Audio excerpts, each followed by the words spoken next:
Okay, guys, we're on. Good morning, everyone. I'd like to call to order the NCTD Performance Administration and Finance Committee meeting for May 21st, 2026. And to start us off today, I'll ask Taylor Siwi, our Deputy Clerk, to call the roll, please.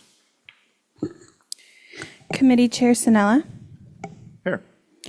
Committee Member Bob Patel. Here. Committee Member Edson. Present. Committee Member Contreras. Present. This completes the roll. That's great, thank you. And Taylor, while we have you, can you go ahead and provide us our safety brief today? Yes. In case of an emergency, I will dial 911. In case of an evacuation, please take the stairs. Do not use the elevators. Once cleared of the building, do not re-enter unless cleared to do so by emergency personnel. There are fire extinguishers and first aid kits on each floor of the building. There is a portable defibrillator on the first floor and staff on hand trained on CPR procedures if needed. This concludes my safety brief. Great, thank you again. And one more thing, do we have any public comments today? No, we do not. Great, thank you. At this time, the public registration to provide general public comment will end, and we'll move on to our first agenda item, which is today an overview of the draft proposed fiscal year 27 operating budget and fiscal year 27 through 31 capital improvement program. Yoon Park Lynch, Chief Financial Officer, will present this item. Yoon, you're on. Good morning. Good morning, PAF Committee members. I will be providing an update on the development of the proposed budget for the coming fiscal year 2027, as well as for the fiscal years 27 to 31. After receiving feedback, we will incorporate those in the budget as needed. So before I start the presentation, I want to provide some background of some of the actions that have preceded today's meeting. On December 18th, the board approved the proposed 5-year capital program. For the last 4 months, staff has continued evaluating the capital program for project readiness. We have also evaluated new capital priorities and program project savings. The revised 2027 list of capital projects is attachment 12C to the board agenda that will be presented today. On March 19, the Marketing, Service Planning, and Business Development Committee received an overview of the development of the 2027 Service Implementation Plan, and no service expansions are planned for the next 5 years.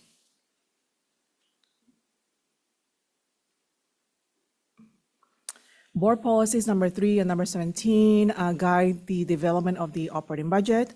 Board policy number 17 requires that NCTD present a balanced budget to the board. That means that revenues must equal or exceed expenses. We cannot have an operating deficit. It also requires that funds be programmed first to cover operating needs, and any remaining funds can be used for the capital program. One-time revenues should only be used for one-time expenses or for capital investments.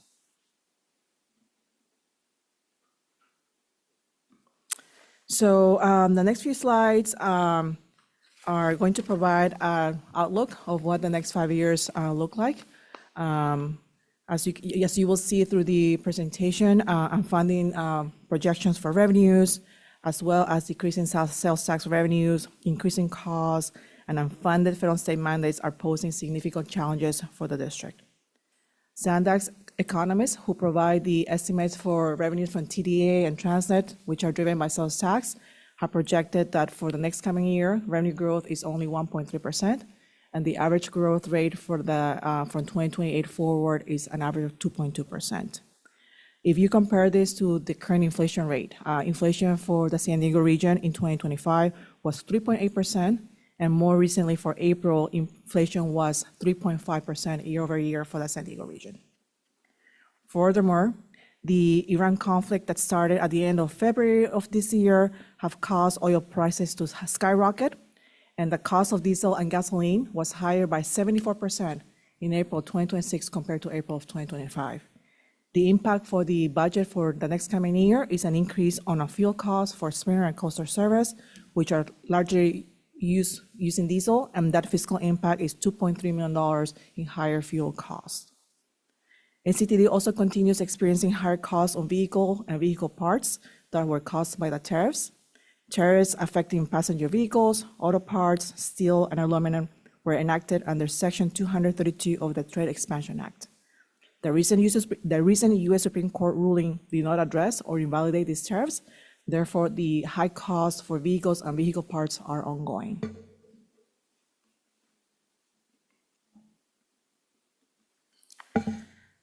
Property and liability insurance premiums continue exceeding inflation. NCT's safety record and zero loss history is not factored in the premiums, which is largely driven by global catastrophic events. In addition, federal mandatory excess liability insurance is anticipated to increase from $323 million to $400 million in the next year. According to an article by Risk and Insurance that was published in August of 2025, public transit systems liability costs are increasing at a rate of 9% per year. In addition, for the next several years, NCTD must rely on sustainable funding sources to support operations as further federal and state one-time revenues are not anticipated. The only time the NCTD received any funding from the federal government for operations was during the COVID pandemic, and those funds were fully expended by the end of fiscal year 2025.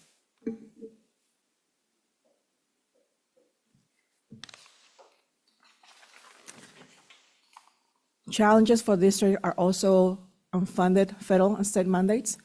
This means the requirements for transit agencies for which no funding is provided. Some of these unfunded mandates that are included in our budget include the excess railroad liability insurance, that is a cost of $7 million per year. Positive train control operating costs, $2.2 million.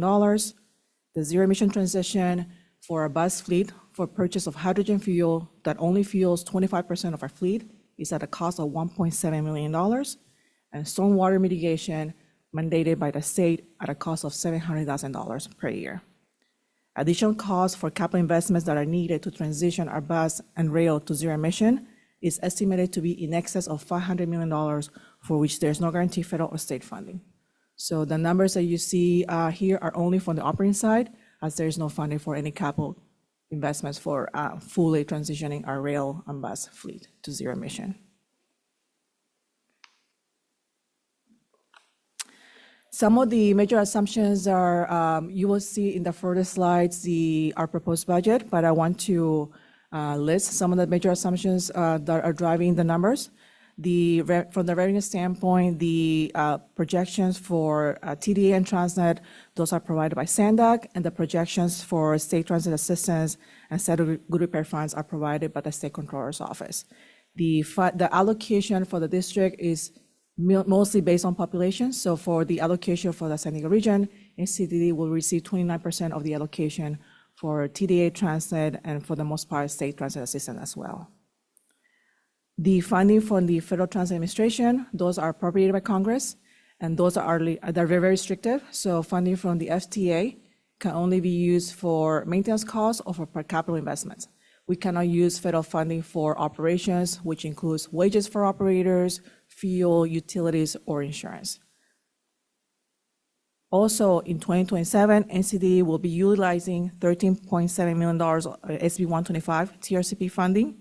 SB 125 funds are one-time funds that were provided by the state back in 2023 to all public transit agencies to temporarily avoid a near fiscal cliff. So that's the last time that NCD received any funding from the state, was back in 2023.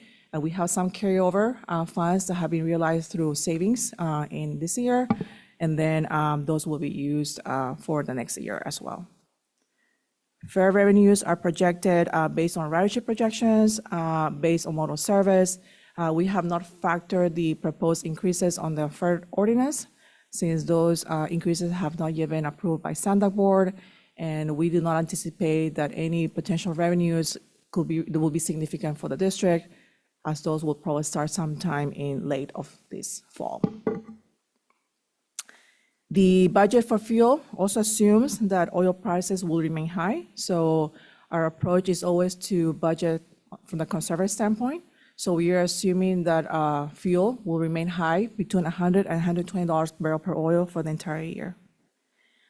Also, in order to balance our budget, NCTD just renegotiated this past year 6 collective bargaining agreements for our collective for operational employees. In order to balance the budget, NCTD has implemented a hiring freeze of 22 FTEs. So positions that had not yet been filled and were still vacant, those have been fully frozen, and they will not be filled for the next fiscal year.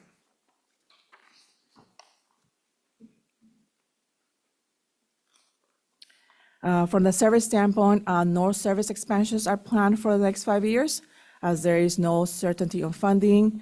The service for NCTD Plus for the Fallbrook Pass Zone has been deferred to 2028, and that service is contingent upon NCTD receiving funding from SANDAC's Flexible Fleets program. Any additional NCTD zones would also be contingent upon receiving funding for those services. Funding for the Youth Opportunity Pass program, those have been provided by SANDAC through Capital CMAQ, that is Congestion Mitigation and Air Quality Improvement Program. Those funds are programmed in the CARPRO program. The use of those funds is fairly restrictive. They have to meet criteria based on the program, and we cannot use those funds for operations, so they can only be used for capital. If there are any questions on the service plan, we have Yoni Chalakova, who is the Director of Service Planning here to answer any questions. Okay, so this is the side of the numbers where our proposed budget for next year. So as you can see, for the next coming year, we are proposing a balanced budget of $181 million, which is 1.17 higher than the budget from last year. The major increases are in wages, fuel, and liability insurance costs, and the major reductions are on consulting and professional services. I previously explained the reason behind the wages. Those are related to the renegotiation of the CBAs, but it also includes the freezes for 22 positions, and the fuel is largely driven by the spike in oil prices, and liability insurance is driven by the market. I also want to note that given that the inflation rate is in excess of 3%, a 1.17 increase in our budget is really a contraction. Okay, all right, next slide. The capital program for 2027 totals $49 million, of which 17.4 is funded by competitor grants. So NCTD applied for those funding, and we're granted those funds, so we are not using formal funds for those. Those are going to be for the purchase of CNG buses, as well as some small grant for a PTC wireless system. Prior year capital carryovers were necessary in order to be able to fund a capital program, and we're going to be using capital carryovers of $15.6 million to support our projects. Projects are funded upon project readiness. The detailed list of projects for 2027 are included in the attachment to the board agenda. We have here in our meeting Tracy Foster and Ornella Robert to answer any questions on the capital program.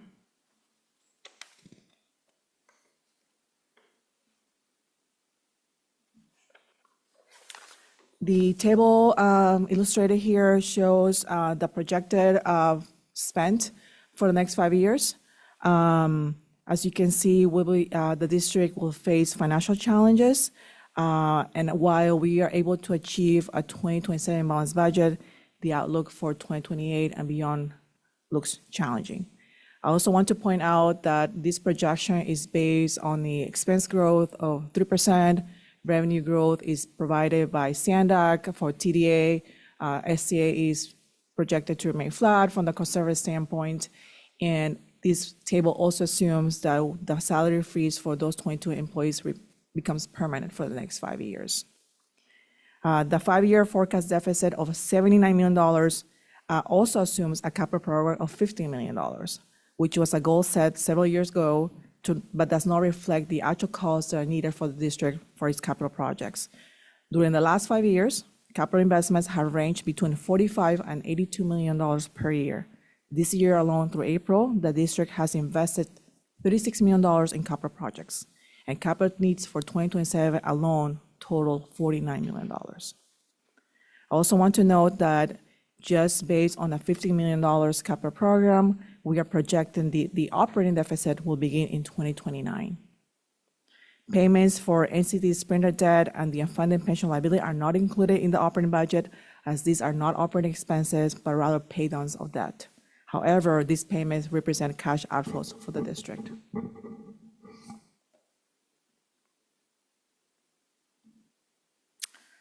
The next two slides relate to the cost recovery schedule.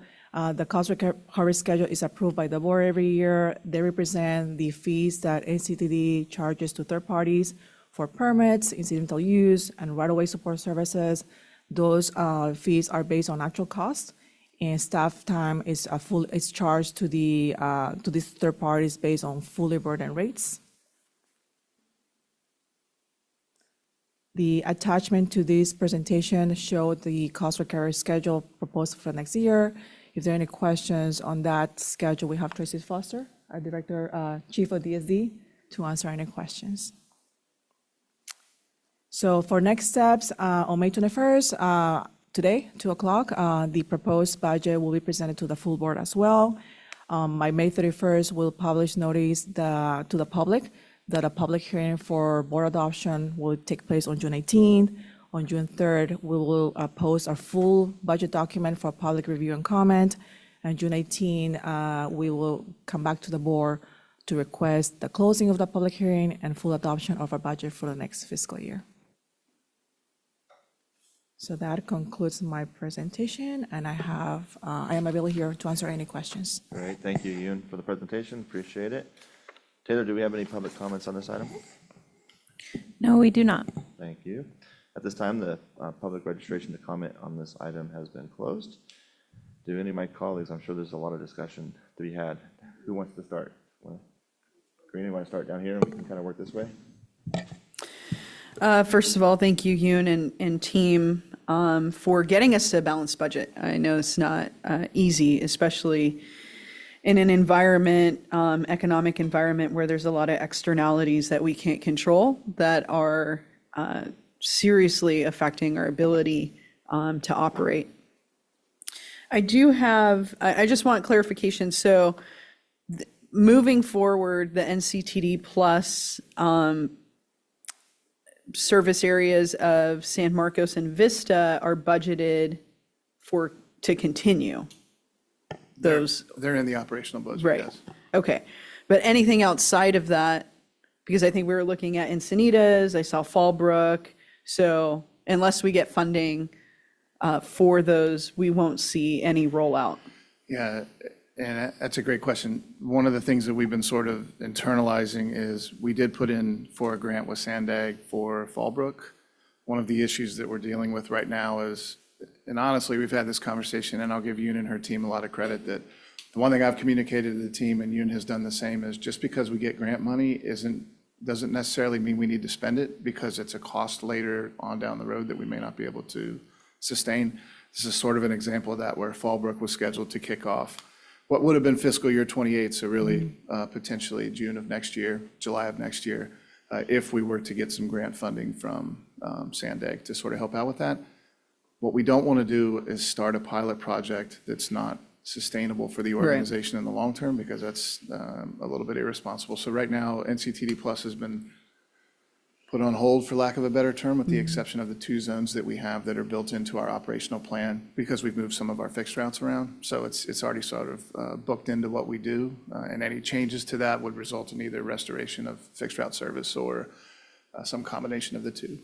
Okay. Yeah, because I think the only route that we have to Fallbrook is the 306. We do, and we, interestingly enough, we get some, I don't want to say decent ridership on that route, but we get consistent ridership Yeah. on that route. I've been And, on that route, and it's, Yeah. Yeah. And I've actually gone out there myself to help get some benches in. Apparently getting up that hill is a struggle for people. They like to drive through our benches at the stop. So we spend a fair amount of time up in Fallbrook trying to figure out where we need to put barriers up. But, we definitely want to be in a space where we expand out there, because we're seeing a lot of, even on our Paula route that goes out, we're trying to connect across versus coming sort of, instead of saying bifurcated between Fallbrook and really 15 on the other side. And that was part of what we were looking at with the NCTD Plus run. So there may still be an opportunity for us to consolidate those in some way at some point, but right now that's contingent upon grant funding and what we see long-term as the viability of that route. Yeah, and I'm glad that you brought some of these points up, because I definitely think that there's potential efficiencies that can be through coordination and potentially maybe the county stepping in and helping. There's some capital projects that need to happen over there between Fallbrook and Paula. And, on that note, let me move down over here. Okay, so just for continuity, I'll go to my last point that I wrote down here. So when we're looking at service, I mean, we have these huge projected deficits. I would assume that if we cannot if we can't meet our budget with funding, that we'll potentially have to look at service, decreasing service, and potential elimination of service. So being aware of that now, I think, is critically important for this committee and for the board. So I really recommend that we start doing the work of having a list of priority routes, and then a list of possible service reductions and/or eliminations. And I think that goes right into this piece about how we can maybe be more efficient. I know, Sean, you have brought up the fact that we haven't redone our routes in a really long time. And so I assume that we're, probably undergoing some of these things, but I think the sooner we can get it out to the board and we can have a transparent public discussion about what we're facing, it will make it easier to, one, get customer responses to see, potentially what our writers are saying, and for the board to have just more time and more information to understand how we're going to prioritize potential service eliminations and reductions. And like I said, I would want to get that work started immediately, because that, this deficit will be here sooner rather than later. With the tariffs, I mean, it's just so ridiculous that we have tariffs like this. But is there any slated relief that the federal government is going to provide to our agency and any other transit agency? There is. I'm going to make a comment that probably won't be popular in our industry, but you know me, I shoot straight on that stuff. Buy America is a real problem for our industry.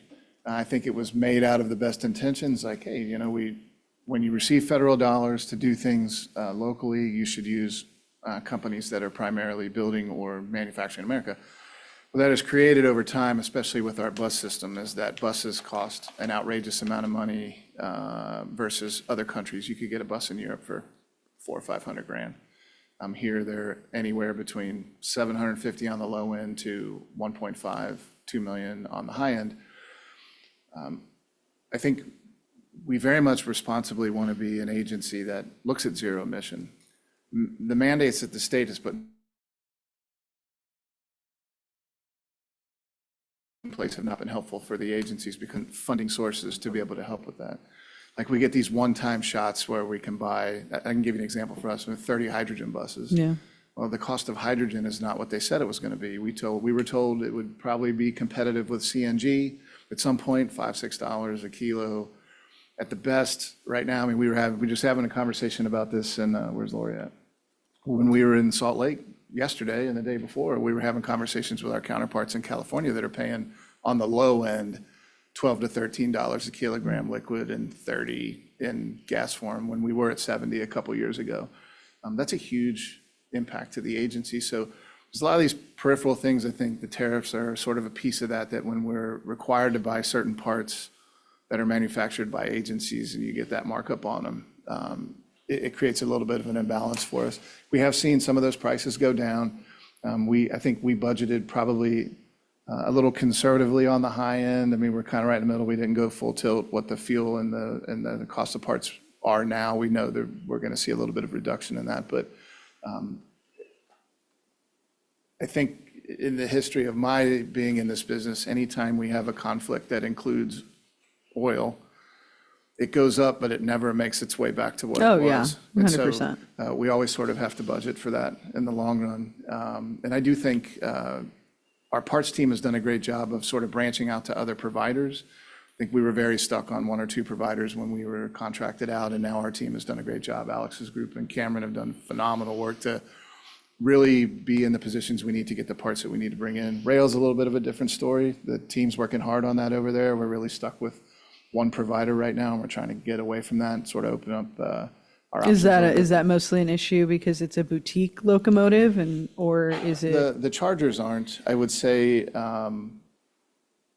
Siemens is one of the bigger providers of locomotive-driven train sets in the US, and then you've got Stadler, which has more of a double DMU setup with the middle. So there's really not too many other providers out there. And we signed an exclusive agreement when we bought the new chargers with Siemens for them to sort of manage our inventory. And in fairness to Siemens, it does put us in line for parts a little quicker than most people get. I think you saw a little bit of that with Metrolink when they were struggling to get some parts in. The tariffs affected that for them a little bit too, but it does come at a cost. And that's something that we as an organization have to manage internally, whether or not it makes good sense for us to do that, or if we have the bandwidth to do it ourselves. And I think you see that reflected in the budget a little bit, especially when you look at our professional services line for this year versus wages and salaries. I think we made a concerted effort to really lean on our internal expertise and stop using some of the external impactors that were sort of hitting the organization. We've done that for the past 2 or 3 years, moved away from sort of contract-based management and done more internal. And I think managing that in the long run will help solve some of these tariff issues for us and make us a little more aggressive in the parts realm. So I'm hoping to see a little bit of a drop in that, but it's definitely an impactor. Yeah, I know. I don't think anybody's received the $5,000 check that we were going to get with the tariff. So I would hope that we see, some kind of compensation for the destructive nature of these tariffs, but I won't be holding my breath for that. If I could just add one more piece Sure. of that too. I will say, before Administrator Molinaro left FTA, we did make a lot of headway on meeting with a lot of our bus manufacturers and rail manufacturers and having conversation about what does this cost really look like? How can we streamline that effort? One of the things that's happening at the national level is everybody's got this unique setup they want on a bus. Everybody's got a unique setup they want on the rail. And we've really tried to drive it to the manufacturers that can we cut down costs if we get to a very consistent type bus where every agency buys sort of the same type of bus. And then when it gets here, we add what we need to it geographically or from an electronics perspective. And so I do appreciate some of the leadership that's happened at FTA over the past year to try to streamline some of that stuff for us. And that will definitely have an impact, I think, on what the future cost of a vehicle will be. Okay. Yeah, that's good to know. I mean, hopefully we see that with our fire trucks too and everything, because all this is just incredibly expensive. Looking at the oil prices, right, and our assumptions being pretty conservative at $110 to $120 per barrel of oil. One of the things that I really want to see is that when we start getting close to that 120, I mean, I just don't foresee the situation getting better. I hope it does, but it looks like it's on the rail to get worse. I definitely want to be able to be alerted that we're there and immediately have a conversation at the board level or at the committee level, whichever is more germane. Because I'm the amount of extra money that we have to fork out for our diesel is just astronomical. So I definitely want an emergency alert to the board when we start approaching that 120 per barrel. On the property and liability insurance premium, is there any kind of, I mean, seeing that this is a mandatory federal regulation, is there any kind of effort to have a nationalized insurance where we can drop the costs down and, for our American agencies, transit agencies, like have some relief? Yeah, do you want to talk about that? You can take it. I was just saying, there is, Lori and Mary have been very involved in that at the federal level. We have quite a few large-size rail agencies that have the same concern. And I think we talked about it in here before, like we can't get insurance in the United States. Right. Like our It's a insurance problem. is in the Cayman Islands. I think we're supposed to go visit with the board, the insurance company. I think that's the deal. So You don't have to walk there. yeah, so like, it's been yeah, that was a joke. You know, it's been difficult for us, and I think on a national scale, and I think what Yoon said is sort of important. Like when I was in Washington, we had a risk pool for bus insurance, and it was really your insurance cost was based on your safety record. And I think we unfortunately get zero credit. Yeah, for I the saw fact that, we and have what you wrote to Yeah. the board, I mean, it's just, it's pretty wild, and we have a very safe rail line. We have very few incidents that happen out there. Our MOW team is phenomenal at making sure that the track is operating at all times. Our operations teams do a great job, and we get zero credit for that in the insurance realm. And I think that's been a little bit of an issue at the federal level. There was an effort to try to keep it at $325 million. That conversation is still happening congressionally, and it will probably be baked into whatever budget is brought through the House and the Senate. Those policies will sort of follow with it. So we'll see what happens probably in the next 30 days on that. But I don't know if you got anything you want to add to that, Mary. Yeah, just as you know, the federal government and Congress is considering a reauthorization of the federal surface transportation reauthorization legislation. So as part of that, as Sean mentioned, we had been pushing for a federal pool that we could, insure each other in a sense. As I've seen it thus far, that hasn't been adopted in the transportation, housing, and urban development portion of the bill. However, as Sean mentioned, they did put some parameters in draft language about the level of increase each year. And they also extended every time that the excess liability insurance cap is increased. Historically, we've had 30 days to find that additional level of insurance. They've pushed that out to a year. okay. in Is the it draft. just because it's so difficult to find the insurance? Absolutely. Yeah. We got, in the last time it happened, it took us till the last day. And we had to Yeah. make a deal. It's very concerning to have to go outside. I mean, we're talking about Buy America, like I want to buy American insurance. So to have to go outside of America for our agency to property to be, insured, it's just crazy to me. So, I'm a big fan of just like, can we put it in writing? Like, is this something that we could see on a PAF agenda or a board agenda where we write to our congressional representatives, maybe to other agencies, and we state we really need to go into this route of having a nationalized pool for insurance for our agencies. So, Yeah, it's in the works right now. I think our goal is once we sort of build the framework of what that looks like, then we're going to get letters from all of the boards of the agencies that we've been working with that are interested in that. And Lori's really been taking the lead on that for us. And Mary's been working with her as well on that. So once we Fantastic. get that sort of, what that framework looks like, then we were going to want to get letters from all of our boards and our congressional reps to really sort of solidify that at the federal level. okay, yeah, and just count me in and the board, I'm sure, on that.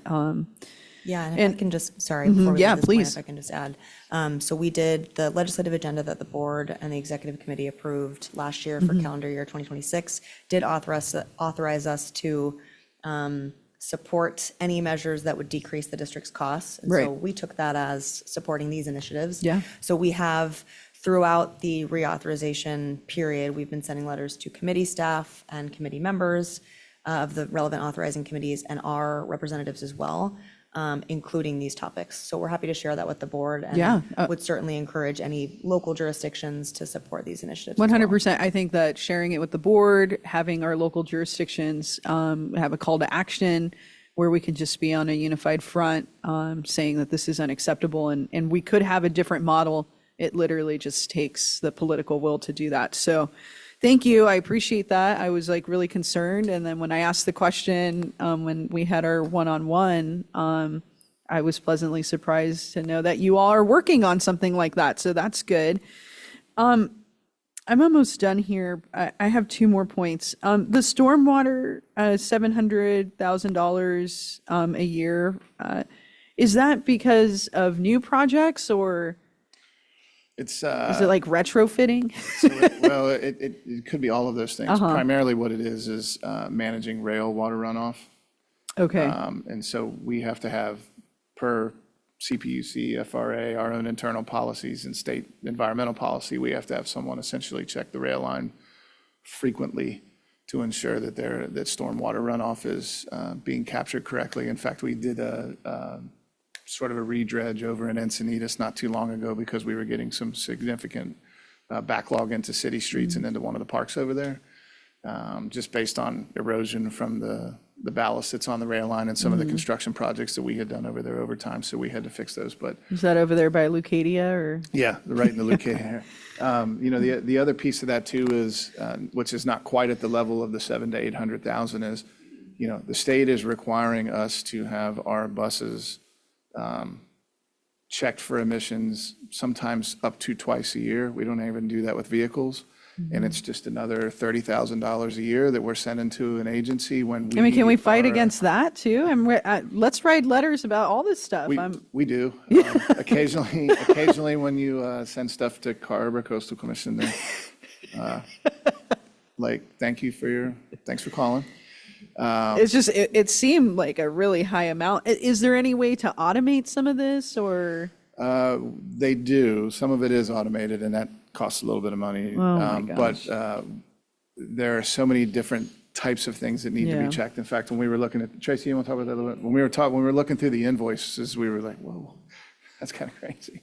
So we have an industrial general permit and MS4 stormwater requirements, which require us to be out ensuring BMPs along the entire right-of-way. We have to do water samplings after storm events. We have to do all of this reporting into the system for stormwater management. We have to have plans required for all of our facilities. It's a very robust program that we are required to do in order to maintain compliance with our MS4 and industrial general permit. It's not all related to projects. Certainly, we do have to have compliance on projects, but it's mostly related to just day-to-day operations. That's the concerning part, because I mean, obviously, this is going to continue to go up as everything goes up. So that it just really struck me as I was like, what is going on with that? So Yeah. I appreciate the explanation. Yeah, and where we can eliminate, we rely on a company to support these requirements. Where we can do various inspections ourselves and reporting ourselves with own staff, we are looking at that and trying to reduce that. Okay. All right. Well, thank you so much for all your efforts. And the last question that I have is actually, I don't know if this is reflected in the budget or not, but it's our sheriff's contract with the Transit Enforcement Unit. It's been brought to my attention, for the city of Vista, we're going to have to renew our contract and we're looking at a 25% increase right now. So what's our contract like with the sheriffs? Yeah, ours is up next year. Okay. Next year, right, Tracy? Or Laura? Yeah. We're booked right now for 10 officers, a sergeant, and we get some help. The lieutenant's built in there a little bit too. Historically, we've been around $4.5 million because we've been a little understaffed on that group. We've been at full staff this year, so we're at about $6.5 million. One of the things that we did discuss with the team was, hey, we need to be real thoughtful about this. This unit is very effective. I mean, honestly, I've been responsible for a lot of LEOs in transit. They are by far the best I've ever worked with. Yeah, they've been really good. They're phenomenal on all fronts, not just the enforcement front. They do a lot of outreach. It's just a really good team over there. Law enforcement officer, sorry. They do a fantastic job. One of the things that we've had conversations with about cities and or agencies that contract with them is, we understand costs are going up. How can we mitigate some of that? For us, we need to keep that cost somewhere in that range. Our security budget is around $2 million a year. We increased that the first budget I was here to try to get presence at the transit centers. It's been well received by our customers. Yeah, and we don't want to stop that momentum at all. One of the things that we're working really hard on at the federal level is if we could federalize our security contracts, that brings local operating dollars back in-house where we can federalize and go for grants on some of our safety and security, which is a huge initiative for the federal government. I mean, it's tied into every grant that you ask for or capital improvement request. Right. It's very specific that you have to maintain your safety and security as a part of that. So if we could, as Yoon likes to say, it's a color money issue for us. If we could move that to a federalized sort of piece and manage it differently, but a 25% increase for us would be problematic in the long run. We would So have we're to- all in the same boat. Yeah, we're all. Yeah. Oh, maybe this is another letter. I don't know. I mean, I really feel like we need to be loud with our advocacy, because a 25% increase for any of our jurisdictions is way too much. Okay, well, that is all I have. Thank you. Thank you. Committee Member Edson. Thank you. How'd you know I wanted to talk to? I think we're all done here. I mean, Karina does a good job of like some of the things on my list. to me, I think you guys will probably cover it. Thank you, Yoon, for the presentation. Fast and furious as always, and lots of information thrown at us. So I just wanted to clarify a couple of things. So revenue from anticipated fare change is not included. Can you tell me why? Yeah, so as Yoon touched on, the fare change hasn't actually been approved yet at Sandag's Transportation Committee. It'll do the first reading at the June 12th meeting, and then the Transportation Committee will have the opportunity to potentially approve the fare change at their meeting on July 17th, I believe. That's one factor. The other factor is, should it be approved by the Transportation Committee, the fare change actually won't start probably until October 1st. When NCTD staff presented potential revenue projections of the fare change to the board, those were based off of a model of how much ridership we expected to decrease. Until we have a better picture of what types of ridership impacts will actually be realized, we took the conservative approach to not factor in those revenues. Even if it were about what we had modeled, it would be minimal and wouldn't really move the needle in the operating budget. So beginning in the FY28 fiscal year budget, you'll see those fare increases, assuming it's approved at the Transportation Committee. Thank you for that explanation. Karina touched on tariffs. So there was a Supreme Court ruling on tariffs. Did that help us in any way, shape, or form? So I mentioned that on the slide. The tariffs were enacted under Section 232 of the Trade Expansion Act, and that was not addressed by the Supreme Court ruling. All right. Is there any way to push on our federal electeds to maybe amend or ramp up or do cleanups on any of that to include public transportation agencies? We do in general have conversations with them about the impacts of the tariffs. As an industry, I don't know that we have a concerted effort to discuss the tariffs because they were contemplated and talked about at the executive level and not necessarily at the congressional level, but we can certainly add that into our advocacy. Yeah, and I would say another piece that impacts us that's sort of tariff adjacent is we've lost a lot of manufacturers in the United States as it relates to parts and/or equipment. Just as recent as 5 or 6 years ago, we had 5 or 6 different bus manufacturers in the US, and back when I started, there was 11 or 12. Now we have 2.5.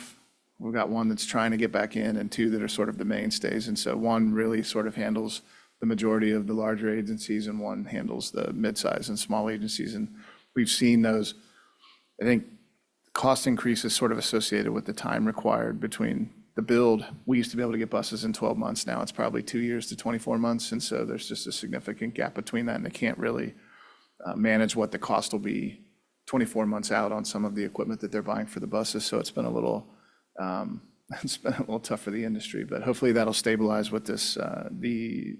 Our national association has put together sort of a white book for really how to have more of a consistent bus type, and that those will be on the state contracts, and that hopefully that will reduce the cost of really the parts and things that are being ordered for the buses. We buy fuel, diesel, ahead, right, under contract for certain periods of time.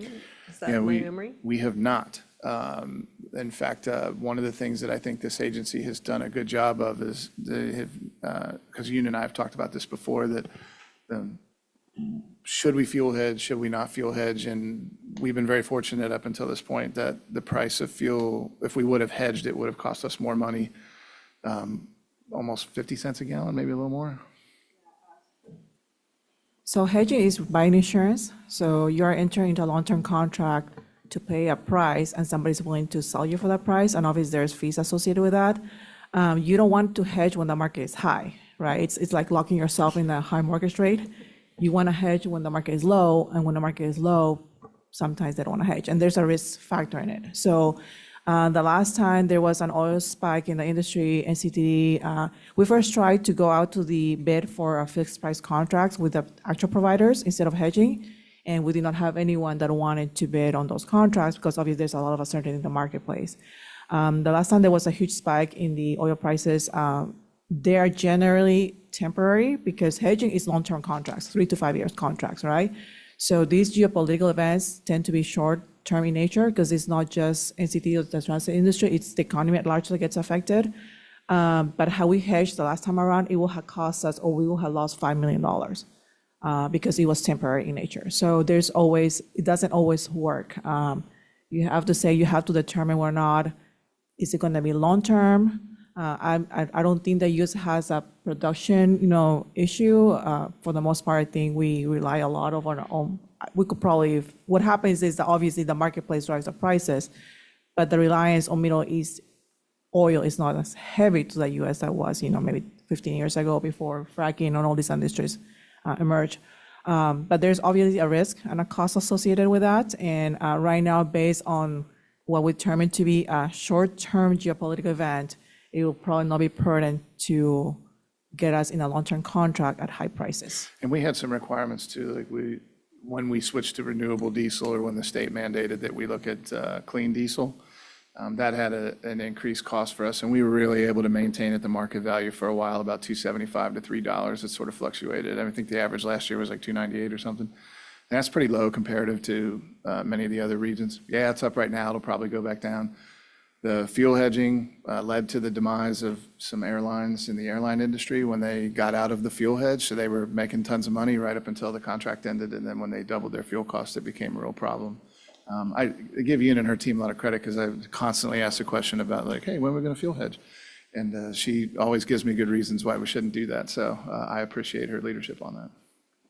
Thank you for that explanation. I've been on the board so long that we did hedge, then we didn't hedge, and so it's always a good question to ask to see where we're at now and why. I mean, obviously, the price of fuel is why at this moment, but it was important to the discussion, I thought, or germane. And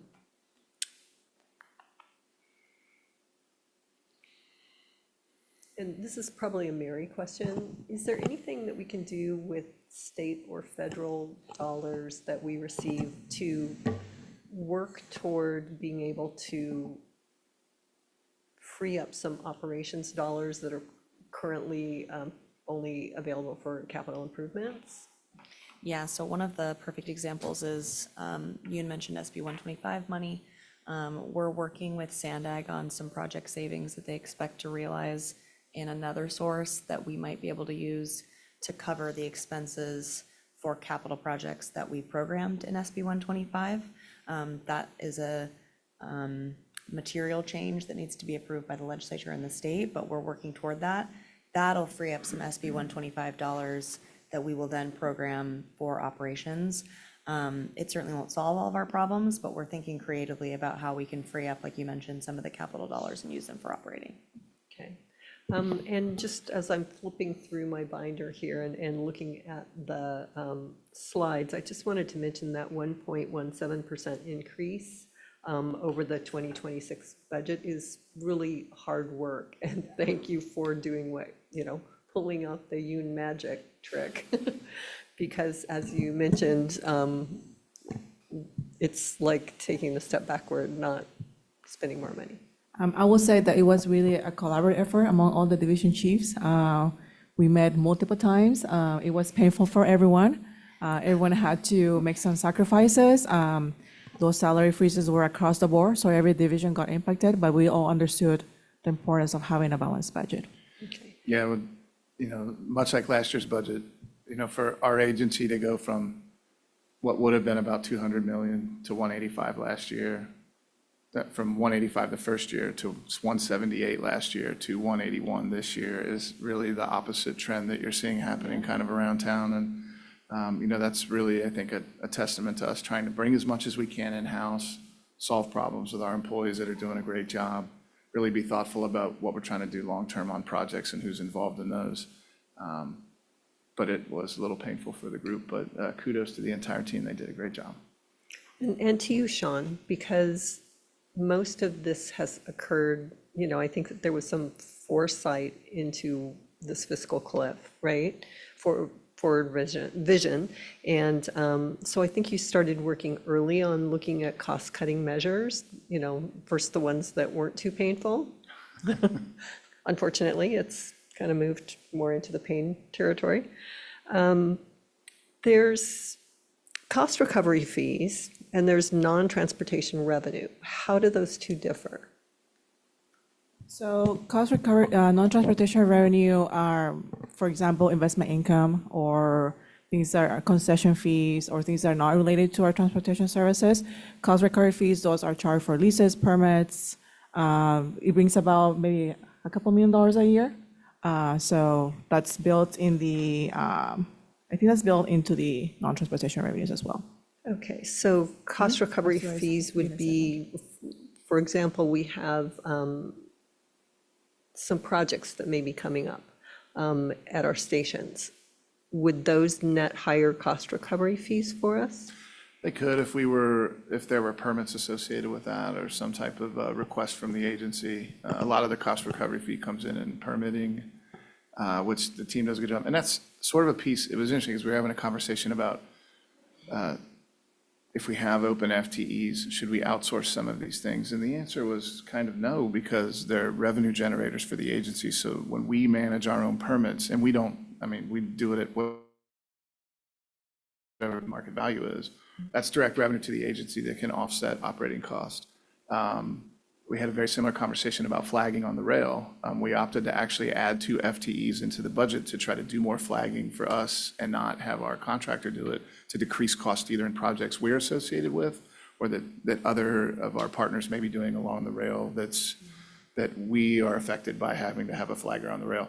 So I thought those were very good and candid conversations between the group about where do we have an opportunity to maybe even add some FTEs to the mix to try to generate or decrease the outgoing cost of that money and really bring in more operating dollars if our folks could do flagging on some of these projects as well.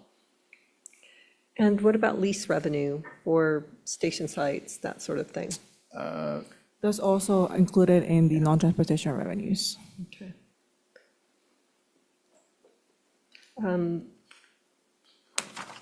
Sorry, I did this the slow way, did notes in multiple places.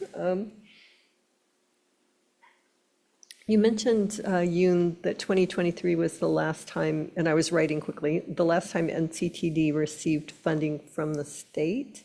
Any funding or specific funding? It was SB 125, which was provided to all transit agencies, and it was meant to help transit agencies with the near-term fiscal cliff. You probably heard that quite a bit.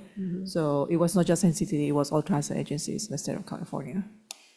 And that was and Mary can provide a little bit more context because that was a repurposing of other funding. Yeah, and if I could make a comment about that real quick. I want to be thoughtful about how I say this. One of the concerns that I have is because this agency, and I mean historically, over time, not just in the last couple of years, has been extremely responsible with its budget, I'm worried that we're not going to be considered at the same level as some of these large agencies that have giant fiscal cliffs when the state comes in to bail them out. And I have stated that in multiple arenas in Sacramento and in DC, that my concern is that because our level of potential fall off is much different than what other agencies in the state are experiencing, we need to ensure that we are in the same conversation when they go to the state and ask for relief or some type of a long-term solution. And so we've been very close with MTS on how they want to approach that. We try to walk in the room collectively with Sandag and MTS in Sacramento when we have those conversations with the state, so that we're being talked about in the same sort of forum as they are, because we would like to see that relief as well to maintain service. So. Thank you on that one. Can you explain a little bit about the CMAQ funding swap for YOP? So the last time NCTD received operating dollars can be used for operating costs. It includes operator wages, it includes fuel, utilities, insurance, anything that supports a service. Also facilities maintenance, bus stop maintenance or whatnot. Last time that NCTD received funding from an operating standpoint from SANDA was a couple years ago.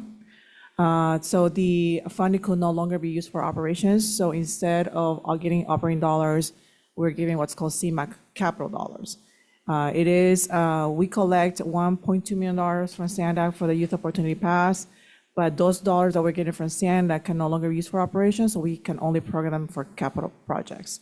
What also is challenging is that CMAQ in itself has some restrictions on what the funding can be used for. It cannot be used just for any project. It's very restricted to either replacement of bus fleets or for revenue vehicles or for projects that decrease greenhouse gas emissions, increase ridership, can be used for some fare collection costs as for collection equipment as well. So that's what the CMAQ means, that they gave us dollar per dollar, but not quite the right color money. Because in transit, color money is challenging. We have so many different parts of different grants, and each grant has restrictions on what those funding can be used for. And then we get a lot of capital dollars, but we don't get enough of those operating dollars. So that goes back to the comment about working with our legislators to, make these funds more flexible, fungible, flexible. Yes. And then I think my last question is regarding hydrogen fuel and the cost of hydrogen fuel. We have how many hydrogen buses right now? Of 38 on the property. 35. I would check with our bus operating chief. We have 35 hydrogen buses on property.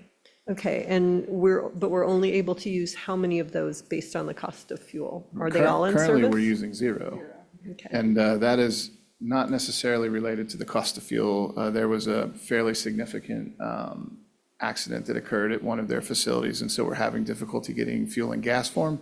If the liquid station was open, we would be able to get liquid hydrogen probably at about $12 to $15 a kilo. So what percentage of our fleet now is hydrogen? Probably 40%, 35% of the fleet. Yeah, it's about a quarter. Oh, is it a little less than that? Okay. I'm going Give or with take. Mary's number. Okay, so I'm very bad at math, but we have 152 buses and 35 are hydrogen. Oh. So I thought we took out the Who does ones we were quick taking math? out of service. My fault. So a quarter of our fleet, basically, we aren't able to use, period. Yeah, and when they were in service, we were only really able to use about 10 or 15 at a time because we weren't able to get enough fuel each week in gas form to put all the vehicles on the road. And we were able to acquire these buses through grants, correct? We were, and similar to the comment I made earlier, we actually had money to buy additional electric buses, and I said, no. They will cost us more money in the long run. It is not a good investment right now, given the current tenor of our budget situation. And so we had a grant opportunity to buy, I think, 1 or 2 more electric buses, and I said, it's not a good investment strategy for us right now. So we used the grant money we recently got to buy, we will buy CNGs with those. Okay. If I read this correctly, our combined state and federal unfunded mandates equal $11.6 million. That's per year or just for 2027? Per year. Okay. I can shake my head, right? Everybody's getting that doesn't pass the common sense to require us to do things that take the money away from the services that we need to provide. So I will leave it at that. Great, thank you. Priya? Yes, thank you. And thanks for the presentation. I'll try not to repeat questions that might have been asked, but if they have been, you can totally interrupt me and tell me that they have been. But so one of the things that I wanted to start off with was with regards to, I know that costs are outpacing revenue. In a couple sentences, if you could give an overview on how we continue to plan to stabilize our 5-year forecast, that would be awesome. I don't know if you want to take it or you want to take it. Okay. I think our strategy is to, and I think you touched on it a little bit, like really really the budget as a whole will impact service on the street. 2029 is really when we see that sort of potential operating dip. Our goal is to really find an additional funding source over the next year aggressively, either through the state or locally. One of the things I think we recognize is that it would probably be very difficult for us in the current setting to try to find a rationale for a tax referendum in North County. I think MTS is up for a little bit of a fight as it relates to their tax referendum that they're looking for in 29, because I think it's a significant ask of the community. Very well worth the money, but I think it's a significant ask. I think there needs to be some priority shifts depending on who we see in the governor's seat come November. I get concerned when I see things like the state spending $1 billion a year on high-speed rail when we have run zero service and that project has been dialed back almost 50%. I think we need to reevaluate what our goals are as public transit in the state and sort of reallocate funds effectively to agencies that are doing good work. Our goal is to really reevaluate the service. I think Yoni and her team have done a fantastic job over the past year or two of really looking at places where there's 3 or 4 different routes that converge on one main. I think what we really need to do is sort of reinvent the network in a way where we have these sort of pocket circulators that feed a main. Yeah, that's a little more transfer, but if done correctly, it'll speed the routes up. It'll give you a little more consistency in the service. That'll sort of decrease our operational impacts a little bit, and will probably help us sort of manage our overtime a little better on the operations side. Rail is interesting. Rail's funded very specifically through Transnet and some state funding. What we've already seen is that from a revenue generation perspective, some of our state rail assistance has already dipped. We got money from Amtrak as a function of sort of managing collectively together through the state what we do. That was about $4 million a year. That money is no longer being transferred down to us. From a liability standpoint, one of the things that has impacted us is our liability agreement with Amtrak has been not renewed for a couple of years now. And we've actually had conversations internally about what that means for us as a partnership perspective with Amtrak. We've got a great relationship with the Class 1s, BNSF. We get pretty good revenue from them, but really our goal would be to sort of stabilize what projects we're doing internally and what projects that BNSF may be able to do for us because they have the expertise to sort of manage those capital projects. The rail is probably the one that has a little bit of volatility to it just in terms of state rail assistance funding, what it means from a programmatic perspective between Metrolink and NCTD and Amtrak. Metrolink reduced their service, I think 15 to 20%, and they have recently sent a letter to the governor's office stating that if they're unable to get up to, I think, 30 million in state rail assistance, they'll have to cut their service another 30%. That's a combination of revenues that LA Metro gets, revenues that Orange County gets. We've been very fortunate that ours is pretty static, but there's definitely an inherent danger there. The liability piece with Amtrak is a big piece for us because anytime that we unfortunately have an incident along our rail line, we have to indemnify Amtrak right now, when historically we had an agreement that if it was someone else's incident, they would cover it. That will probably come to a head pretty soon. I think our legal team has done a fantastic job of working with Amtrak, and to be fair, they've reached out back to us and want to get something resolved on that. But long-term, I think it's cleaning up a lot of those things and then trying to find a static funding source. I think one thing that every agency in the nation fell into a little bit of a lull on is they had local dollars and state dollars that funded public transit, and then they got a lot of pandemic money, and they got money to sort of manage that through the state. Now, all of those buckets are empty and they're coming to a close. And in the meantime, what we've done is we've expanded service and we've made commitments on capital projects that ate up potential operating dollars for us. SB 125 is a perfect example of that, that almost every other transit agency in the state used SB 125 money to cover their operating deficit.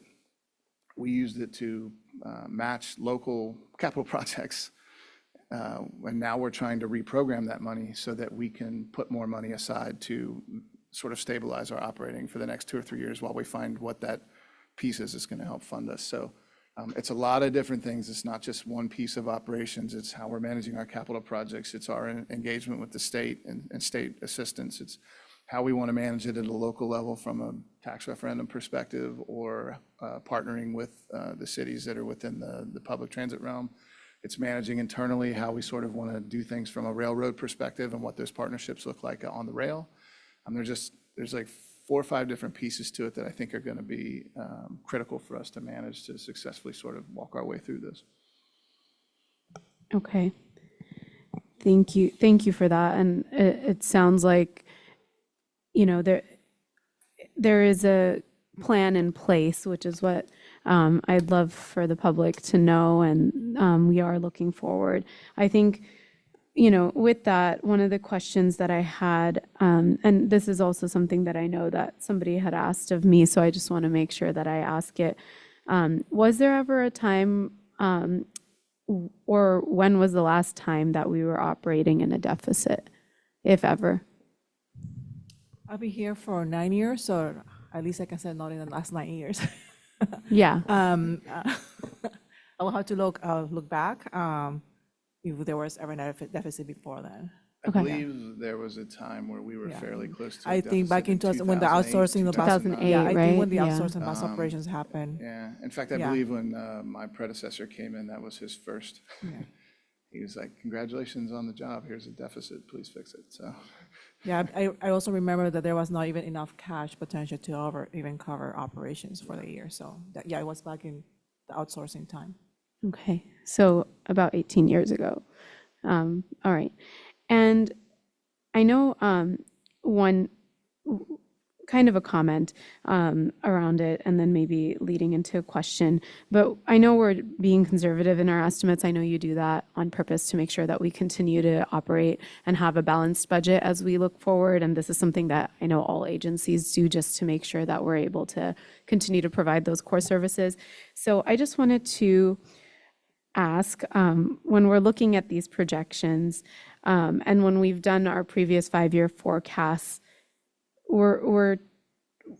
that is being based on some of the different, I mean, I know you mentioned it, but it's based on all of the volatility and all of the things in the current moment.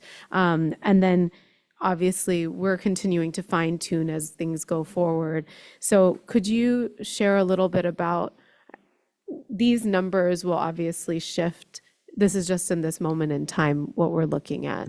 That is correct. So from the revenue standpoint, the biggest sources of revenue for the district is TD and Transnet. Those forecasts are actually provided by SANDAC. So every February, SANDAC staff, because it also affects their own Transnet projects, it also affects the budget for the other transit agency. So they provide those, the economists at SANDAC provide those revenue estimates for TD and Transnet, and those are incorporated in our budget. The revenue for the state transit system, state of good repair, we assume flat. Those are very volatile. State transit system, it's interesting because a lot of those revenues come from the tax on diesel and fuel. So we have had years where one year it's been $13 million, another it's been $10 million. You just cannot predict what that's gonna look like. So we flatline that. So for this year, we're expecting $10 million, so we just assume it's a flat for the next 5 years, just from the conservative standpoint, because we have seen a lot of volatility. From the Federal Transit Administration, we also assume those are projections also provided by SANDAC, and they are also very conservative, so that's also flat. So no change on federal funding for the next 5 years.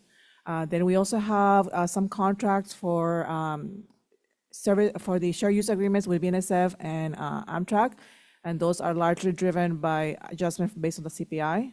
So we assume, okay, maybe if they go by CPI, those grow 3% a year. So those are projected based on 3 years. So we just go line by line item, and then the fare revenue projections, those are based on ridership. So we get the ridership projection from planning. We apply the average fare rate per modal service, and that's when that's how we project the fare revenue for the next 5 years. From the cost standpoint, it's pretty much a 3% increase for all costs and 2% increase for wages. So we apply a 2% growth in wages for the next 5 years, and then not to say that that's what's going to be, but again, we're saying that will be a scenario. And then for all other costs, we say 3%. Now, if for some reason revenue growth next year is still 2% and inflation is 5%, then that's going to completely change the math. Because now we have to say, okay, now that 3% no longer stands, what is the new normal, right? So, but that's how we budget line by line, figure out the rate of growth, and then obviously estimates provided by Sanda. And that's how we come with the 5-year plan from the operating standpoint. I want to give Sandag a lot of credit too. I think they've shifted their mindset a little bit to trying to resolve debt service and try to find more ways to fund local operations and versus projects. And I really appreciate that. They're being extremely more thoughtful under, I think Mario's leadership has been phenomenal. He's really brought it back to core services, and I really appreciate his leadership on that. Thank you. And thank you for that. I think that really helps folks understand, what you're doing to really help us here. And like Sean mentioned, on prior forecasts, you saw the numbers go high because our budget was high. So now that we have brought the budget down, we're constraining our costs, then we say, okay, this is the new baseline moving forward. So when you see the projections, it means that current service levels, current staffing, current salary freezes for the next 5 years.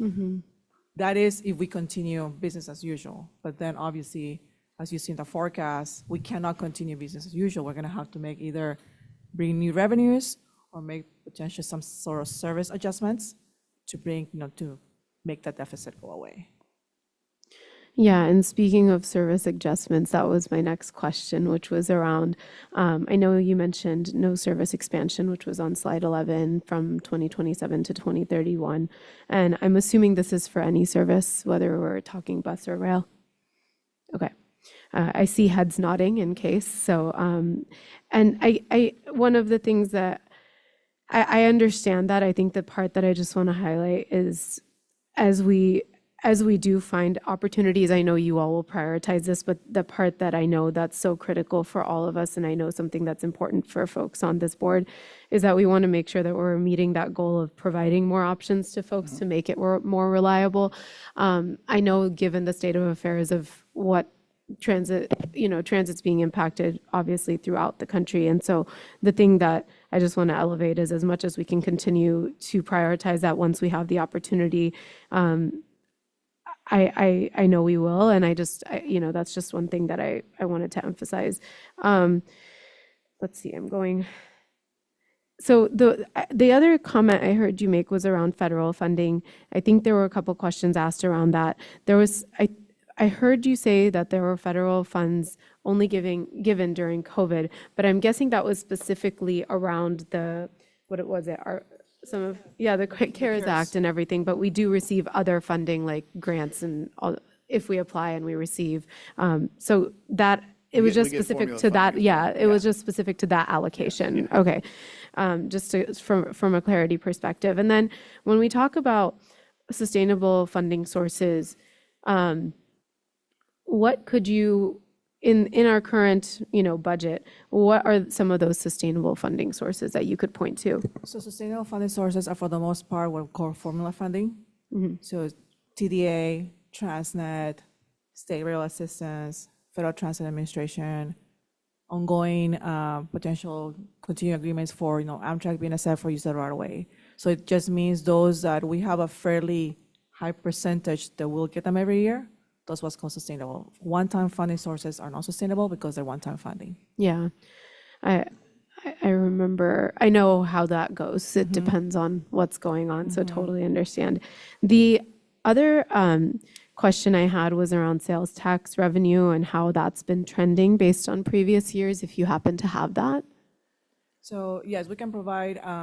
The last time there was a huge growth on sales taxes was COVID. It's interesting that during the pandemic, we received more federal funding, but a lot of people had more money in their pockets and people were shopping more. So there was a huge growth in sales tax revenue. But sales tax revenue, there's a lot of things. Sales tax revenue is only generated from buying goods or services that are taxable. So there's a lot of things that come into the formula. Obviously, disposable income, right? You have the extra money to buy, because food is non-taxable, rent is not taxable, electricity is non-taxable. So when rent goes high, or you have to pay more on your electricity bill, or you have to pay more for food, it leaves less for going out for dinner, or buying, or vacation, going out to a restaurant, or buying a new car. Now, with that said, cost of vehicles have also gone up. So there's less people buying new vehicles. That's also affecting sales taxes. So that's what the standard economists do. Population drives a lot of those things. And there has not been population growth in San Diego region. For the most part, my understanding is that there has been a net reduction in the state of California in population. So all of those things are factored by SANDAG when they make their revenue projections. And that's why they're projecting based on the current state of the economy, based on population projections, the growth is just a modest 1.3% for the next year and 2.2% for the next few years, which is very challenging when your costs are exceeding almost 4%. They're close to 4% per year.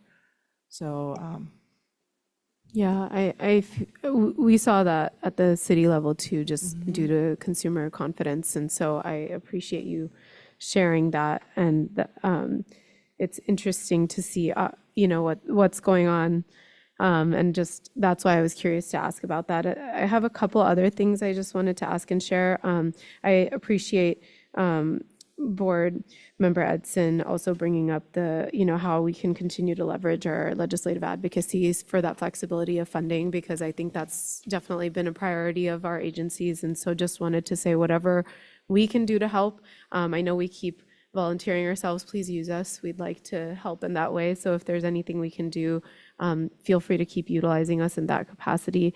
And then the other, I think the last piece that I just had a question on was, and you don't have to have this today, it would just be really helpful maybe sometime in the future, but it would be really interesting to see the data or graphical depictions in terms of our numbers and how they've shifted in the past 5, 10, 15, 20 years, just looking back, whether it's our current budget, but all the other things that we saw. And just, I think it would just be interesting to be able to see, okay, how has that shifted? And, just be, as we look forward, be able to see what, at least for us, are there any policy calls that need to be made? So other than that, thank you.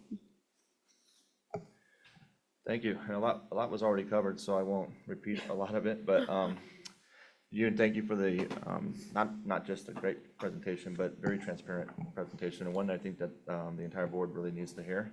And I've only been on the board for a couple of years, and from day one, the presentations and the information that we've been receiving from the leadership at this district has been very open and transparent. And as much as this forecasting of deficits is unfortunate, it's not a surprise.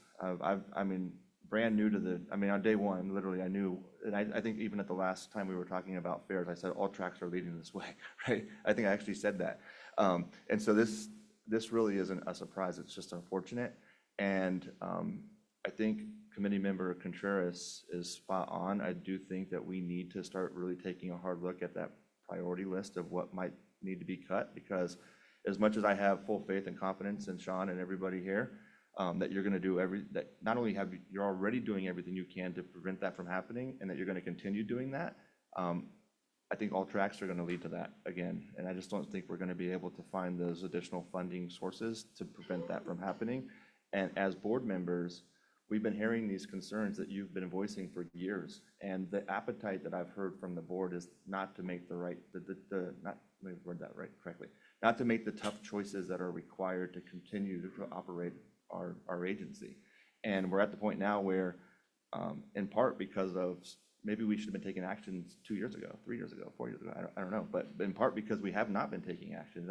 Our next agenda item is to discuss how we can lower our revenue through a low-income fee, or low-income fare program, right? And so that's been kind of the priority on the board for the last couple of years since I've been here, and we really need to look at it through another lens and make those tough choices. And so I really encourage staff to continue doing all the great work that you have been doing, but to come back to the board with a list of priorities as to when we get to that point. I'm not going to say if we get to that point. I'm going to actually say when we get to that point, that we can have that conversation at the board and make those decisions to make sure that we can keep the agency running it as we should, and offering the services the best we can to support those who need it. The one thing that didn't come up from any of the other comments is the freezing of the 22 positions. And I know, Sean, this is probably a tough question to answer, but I know these aren't like layoffs. They're just not, you're not backfilling positions, but can you give us, to the best of your ability, like how those positions, I don't know exactly what those 22 positions are, but how that may impact kind of day-to-day operations? And then even more importantly, this is my deepest concern, is our employees that are here today. How's that going to impact morale and their workloads and those types of things? Because 22 people, that's a significant percentage of the total staff and total team, and somebody's going to have to pick up that slack, right? Yeah, that's always a tough conversation. I think how we got to that space was, what we didn't want to do downline was have conversations about a reduction in force. So really the goal out the gate was to maintain the current group that we have, make sure that there was a potential for an increase for them in the budget year. The 22 is a big number when you look at it from a today perspective, but over the past 2 years, we've really reorganized the organization quite a bit. In fact, when I got here, we had, I think, 12 executives, and we're down to 6. That's a few $1 million a year that we've saved there. We really push those FTEs out to the organization to try to be in different pockets to sort of help the workload a little differently. It will require our folks, and they've already been doing it to some extent, to sort of pick up the slack a little bit on that. But I think the other part that we've really done is the executive team, and I give them full credit for this, that they've really broken down a lot of the walls between the divisions and said, like, we need more interaction between the departments to find people that can help us sort of spread the work out. And so we've already seen a lot of success from that, where we've got departments that have taken things that historically have been in another department to sort of manage those things. But, long term, this is not a sustainable strategy to just freeze open jobs when they come up. We have year over year reduced our FTE count, with the exception of the onboarding of us. We did significantly increase FTE count with that. But in general, like, our support teams have decreased pretty significantly, and things are running at a good pace. We know there are some folks that are fairly busy at certain times of the year, depending on what we're trying to manage, but that is not a long-term sustainable action item for us to be able to do that every year, every time we come back with a budget request. Yeah, no, that's definitely understandable. And again, thank you for the transparency and for just being open and honest about that discussion, because that's, we need to care about our current employees and their workload and their morale, and like some of my colleagues have mentioned, these, keep us posted on not just some of the things that we talked about earlier, but on that too. And if you do think that it's becoming an issue that really needs to be addressed, or you need help with from the board perspective, let us know. And that's all I got. Okay. Yeah, thank you for sharing. And I wanted to echo the sentiments, of course, with regards to our employee morale. And we always want to make sure that our colleagues are feeling supported and that we are doing everything we can to maintain that. One thing that I just wanted to maybe push back on was with regards to the board's priorities and how that's been over the course of the last few years. I can tell you, since I've been on this board since 2019, that we've been working really hard with our staff to really make sure that we're continuing to prioritize the work of this agency, which is to provide reliable public transit. I think that whether it was with our previous CEO or with our current CEO, one of the things that we've seen over the past few years especially is that we have done a lot of work in terms of looking internally, making sure that the last resort is service reduction, because our priority to our people is to continue to provide reliable public transit. And that's where it's so critical to really make sure that we're continuing to look at, and I hope that you get a chance to look at some of the really hard conversations we've had over the years, whether that was under Chair Edson's leadership or, the transition over, and then prior to that, Chair Kranz. and even before that, Chair Feller. So I think really looking at how all of these different folks have had the opportunity to help steer the ship in the right direction. And of course, we've seen a lot of volatility because of what's happened at so many different levels, whether that's federal or state. All agencies, all public agencies have had to weather that storm. And I think that I have to give kudos to our staff for all of the work that you all are doing to have to navigate this uncharted territory where, yes, you can make some assumptions based on some stable things that are out there, but then all of a sudden there are different variables that get thrown into the mix. And so I think our board is doing a good job. I think we do a great job. I think that's done with all of the different thoughts and processes that we have on the board. I love the dialogue that our board has, even based on the differences that we all have in terms of our viewpoints. I think it's really helped us make really good, solid decisions. So I hope that one thing that, at least from my perspective, that is clear is that we will continue to, I know we all care so deeply about North County and we care deeply about all of our constituents, that we will continue to prioritize that, and that we will, at least from my perspective, and I will commit to this, that I will always make sure that the last resort is, service reduction. And I know that that's something that you all want to make sure that you're putting on there as something. That's why we look internally, right? So anyways, I just wanted to push back on that as respectfully as I could. And thank you for giving me the opportunity. Member Essen? Yes, what she said, except for the fact that before Crans was Rebecca Jones. Ah, yes, thank you. You're welcome. Thank you. But also, one of the notes that I made had a LoSAN board meeting earlier this week, and LoSAN's programmed $19 million for corridor hardening and resiliency. And in addition, $30 million is going towards that from Union Pacific Railroad. It's like a partnership because they own a portion of the rail, but also because they use those tracks and they want them resilient as well. Is there any opportunity for us to get any money shake any extra money out of BNSF? Yeah, there always is. I mean, the tough part of that equation is there's a huge delta between what we get from Amtrak and what we get from the Class 1s. And so it's tough to go to the Class 1 because they're a for-profit agency and say like, hey, we need you to pick up the slack here. So any conversation that we would have with the Class 1, respectfully, we have to have with Amtrak and say that we understand that you're partially federalized and partially private, but it doesn't change the tenor of the impact that you have on this line and the work that we have to do. Like when we increase runs on Amtrak, we have a responsibility as the owner of the railroad to manage any maintenance that would come out of that.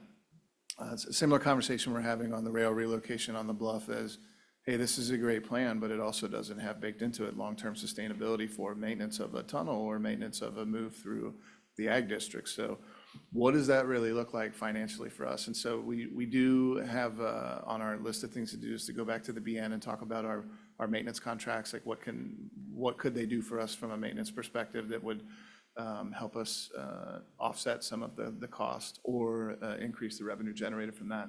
And likewise, Amtrak as well, we want to sign a new indemnification agreement and we want to talk about really how much we're getting from that program. Now that's tough for us because it's Amtrak through LoSAN, through the state, through Amtrak. So it's there's like 6 different layers to this thing, but it doesn't excuse the fact that if we were a Class 1 railroad trying to negotiate a deal with Coaster, we would be getting top dollar for that, right? There's, anywhere else I've been when I was in Fort Worth and and Paul and I were working on, some of the TexRail stuff and we were negotiating the trackage rights with BNSF and Fort Worth and Western and UP.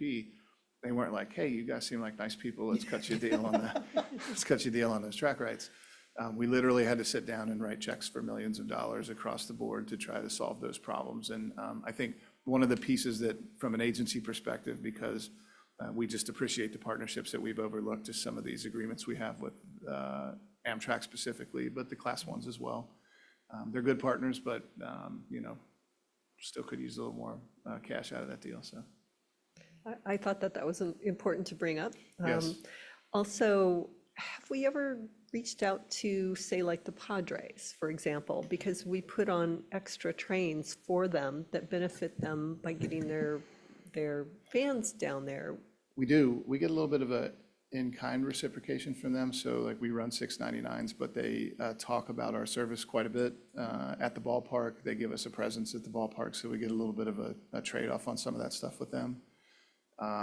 They do as well with MTS. So it's a good partnership. We always sort of reevaluate that from where are we as a partnership standing? And we probably need to have some more conversations with, like right now, we're talking pretty heavily with Front Wave Arena, the San Diego Soccer Club. We're having a conversation about what that looks like in partnership with MTS. So there's a lot of opportunity across the board. And really, the Padres more so from just a venue perspective. I mean, we run extra service on concerts. We run extra service on Savannah Bananas games. When the wrestling event was down there, we did some extra service. So there's just a lot of different opportunities that exist on that one. And most of them are not necessarily monetary. They're more of an in-kind, how they promote us, and then how we attract riders to get down to the arena itself or down to the ballpark. So, Well, maybe now that there's new owners, it's time to ask them to show us some money. yeah, well, when I saw how much they paid for the Padres, I said, oh man, we probably got to get in on some of that. All right, thanks. Anybody else? And the last thing is, when the full board meets, at 2, can we just show them this tape so we don't have to ask all these questions again? We can just replay and. That would save us a lot of time, for sure.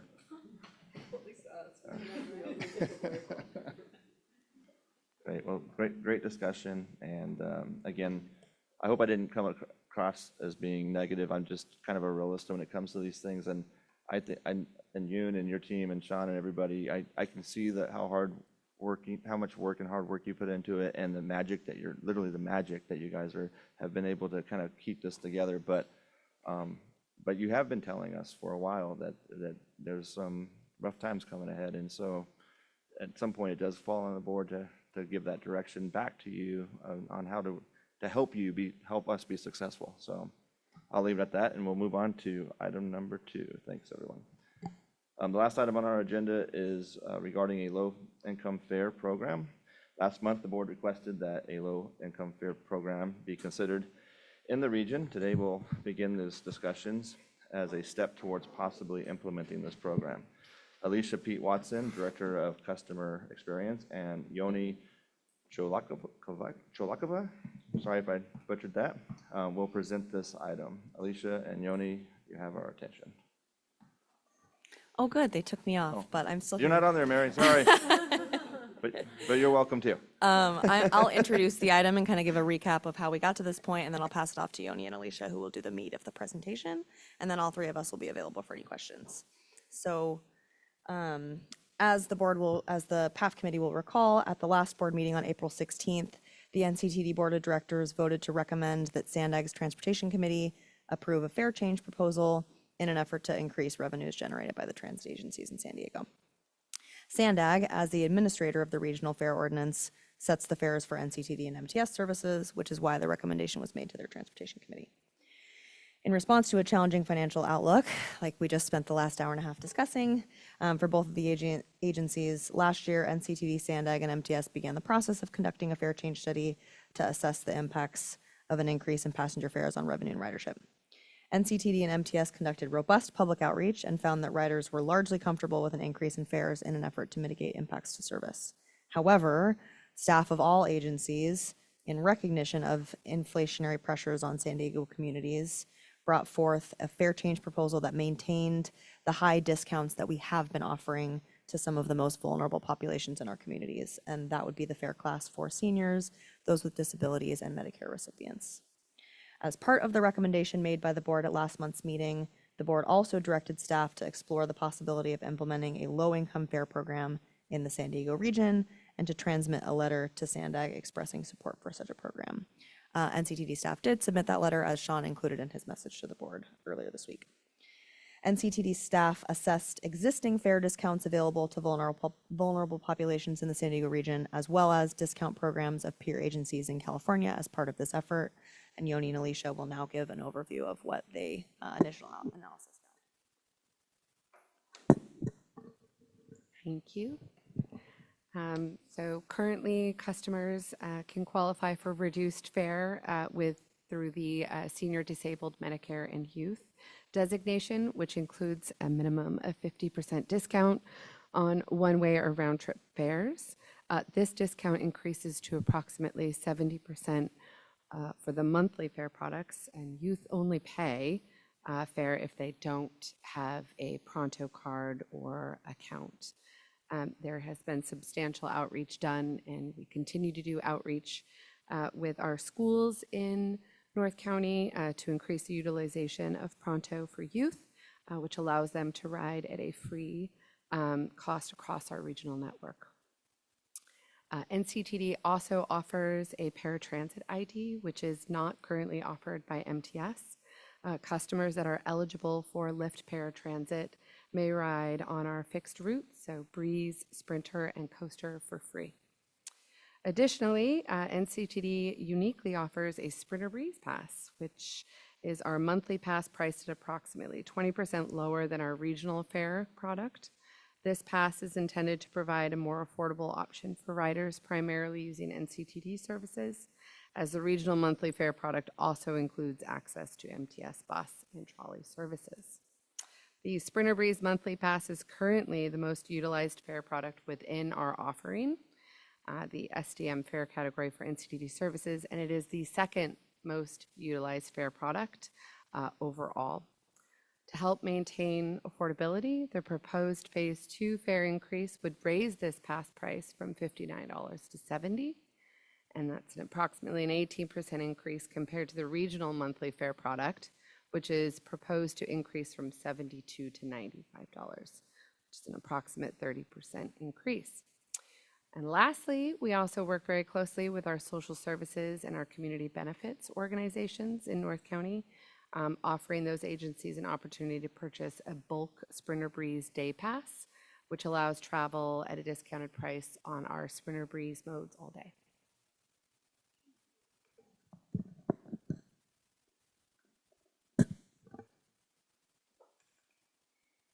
As part of this analysis, we wanted to take a look at some of our peer agencies and how they organize their low-income fare products. Metrolink launched a 50% fare discount program for low-income riders named Mobility for All. Metrolink riders in general can purchase tickets or passes either through a paper ticket at a ticket vending machine or a TVM, or through the app. Currently, the Mobility for All program is accessible through TVM purchases only, but there are efforts to have this configured through the app as well. To qualify for the discount, riders must simply insert a valid EBT card into the TVM when purchasing their fare. No further application is needed. The total expenditures for this program in FY24 were $758,000. This program is subsidized with grant funding through the Low Carbon Transit Operations Program, or the LC-TOP. NCTD does use LC-TOP funding primarily for bus procurement, so including as a local match for the procurement of the 23 hydrogen buses awarded with the federal LONO program, the purchase of 6 battery electric buses, and 4 additional hydrogen buses. Due to the higher capital cost of these zero-emission buses, LC-TOP really allows us to procure these buses to comply with state requirements for the transition towards the zero-emission buses. Another peer agency is LA Metro. They offer the Life program. When customers sign up, they get unlimited free rides for the first 90 days. After this period, they can choose from either 20 free rides a month on Metro or a discounted pass for one of the participating transit agencies in LA County. They have household income limits designated to qualify, and customers can also automatically qualify if they're enrolled in various services such as CalFresh, EBT, Medi-Cal, Reduced Lunch program, or Social Security. The current Life budget is built into LA Metro's operating budget. In FY25, they budgeted $8.5 million, which includes $28 million for fare subsidies to the Life riders throughout the region. To understand the impact this would have on NCTD, we utilized the San Diego County CalFresh household income limits and applied them to the results of the disaggregated results of the 2023 SANDAG onboard transit passenger survey. With the designation of CalFresh, about 61% of riders on Breeze would qualify for low-income fare, as well as 54% of Sprinter riders and 19% of Coaster riders. What can be seen in the table above is specifically the number of riders that already qualify for reduced fare through STM or youth fares. If a low-income reduced fare was introduced, then we would have 52% of Breeze riders would now move into this reduced fare category, along with 47% of Sprinter riders and 15% of Coaster riders. More than half of Breeze and Sprinter riders would now be riding with a reduced fare. We estimate that this would make up at least 14 to 20% of our fare revenue. Because most of our fare products have a fare revenue split with MTS, we would need regional concurrence on a low-income program for these fares.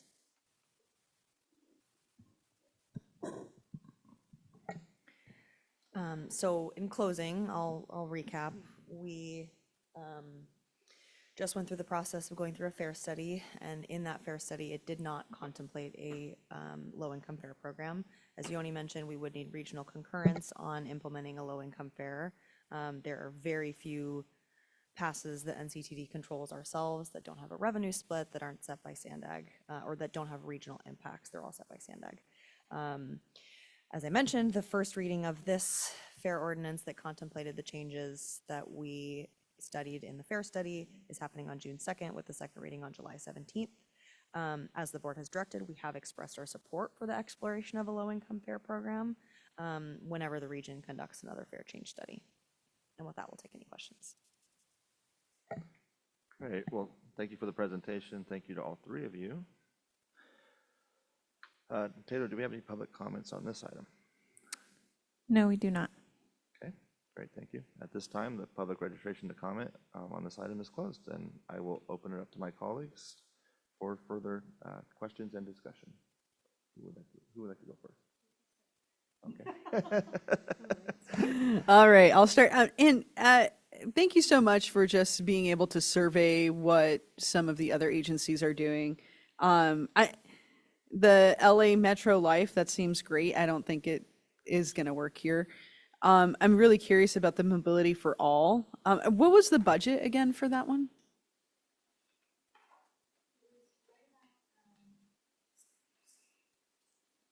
Yeah, I believe around 750,000.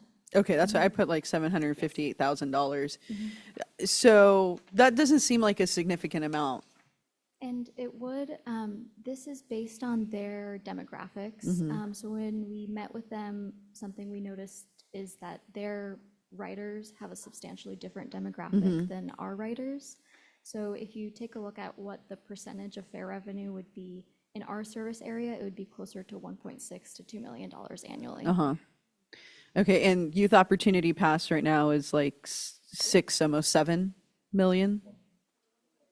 Oh, for R, right, not for the, because I was thinking about the whole.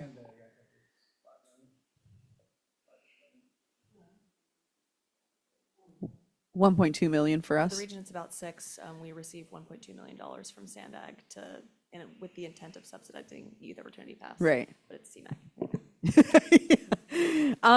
So I guess my question is also, what constitutes low income? Because I think, you know, for me, yes, it would be great to be able to capture everybody who is at 120% AMI or less, or however, you know, we're looking at it. But I'm really wanting to focus on folks that make less than $20,000, you know, a year. So that's where I would just want a little bit more information. I think there's appetite here at North County Transit District, from what I've heard from the board members, and in my advocacy for looking at a low-income fare system at Sandag, it seems like there's appetite there as well. And I think it's incredibly important for us to move forward with studying this, understanding that we do need to have a collaborative approach to even implementing this, and that it would probably take some time to figure out a system and to implement it. So, I really want to see some more information as to what we are looking for when it comes to low income. Because I have a certain thing in mind, and it might not be the same for everybody else. But I think that when you have an income, of $20,000 or less, and I just remember seeing the category too of 15,000 or less, and how those folks are saying, I might not be able to ride anymore. So I really want to make sure that, we're able to maintain our services. And I understand why, we're looking at a fair increase. But at the same time, I see a lot of folks on the system where this is the only transportation that they have. And if we don't care enough to try and figure out how we can help the most vulnerable in our community connect to the resources that they need on a daily basis, then we're not getting to our mission. So I really want to implore the board that we continue to look at this and we have a common sense approach to what low income is, to understand what the impacts can be. I would love to shoot for something, where we're looking at an impact, maybe a budget of, $700,000 to $500,000. And potentially we can, have conversations with other services, like maybe Vista Community Clinic, maybe, some of the other clinics that we have. I don't know what it is that we can do, but I think that there's an exploration that can happen.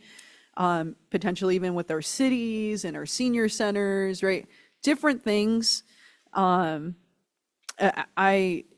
I just know that there's a lot more detail to uncover here. And so I'm really happy and thankful that the board has supported moving in this direction to even just find out the information. And then we can continue to have difficult conversations about it. But we have to explore this. So I want to continue getting more information, honing in on what low income really means, and ensuring that our folks that already said in the survey that if there's a fair increase, they might not be able to ride anymore. So that's where I stand on it. Thank you so much. Okay, thank you. Jill? Sure.